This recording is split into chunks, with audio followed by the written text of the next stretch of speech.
Parami na nga po ng parami ang mga natutulog sa pansitan ng mga boxing career dahil under sila ng PBC or Premier Boxing Champions. Ilan sa mga nasasayang ang boxing career ngayon ay sina WBC No. 3 Super Lightweight Contender, knockout artist Gary Antoine Russell. May kartadang 17 wins, no losses with 17 knockouts.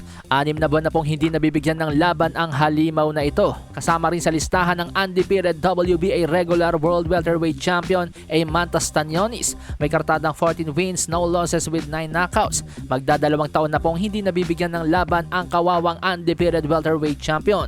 Huling beses pong nasilayan sa ibabaw ng boxing ring itong si Eimantas Stanionis ay noong buwan pa po ng Abril taong 2022 ng kanyang talunin via 12-round split decision si Radza Butayev. Idagdag pa natin sa listahan mga amigos ang former world champion na si Leo Santa Cruz, 2 taon na rin hindi nabibigyan ng laban ng PBC. Danny Sweep Garcia, magdadalawang taon ng walang laban. Brandon Figueroa, 1 taon ng walang laban. At Rashidi Ellis, 1 taon ng walang laban. Si Keith Thurman, maswerteng nabigyan ng laban ngayong Marso, pero bago nabigyan ng laban ito mga amigos, ay umabot pa po ng 2 taon ang paghihintay ni Keith Thurman bago nabiyayaan ng laban ng PBC. So dahil nga po sa parami ng parami ang mga boksingerong nasa sideline ng PBC, mga boksingerong hirap na hirap mabigyan ng laban, ilan din sa mga kilalang fighters ngayon ng PBC ang kanya-kanya ng dumidiskarte at umaalis unti-unti sa PBC, tulad ng IBF World Junior Welterweight Champion na si Subriel Matias, WBC World Featherweight Champion Ray Vargas,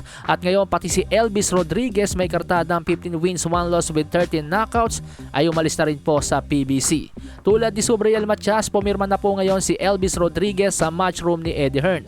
Tapos si Ray Vargas may laban na rin under ng The Zone undercard sa AJ versus Ngannou sa March 30. Kanyang idedepensa ang kanyang WBC Featherweight title kontra kay Nick Ball. So masamang senyalis po ito para sa kwadra ng PBC dahil unti-unti na silang nililisan ng kanilang mga fighters. Malasahin ang baraha, patunayan mo sa akin ha. Sino man ang mabunot na kalaban, di ka tatakbo ha. Sa bayan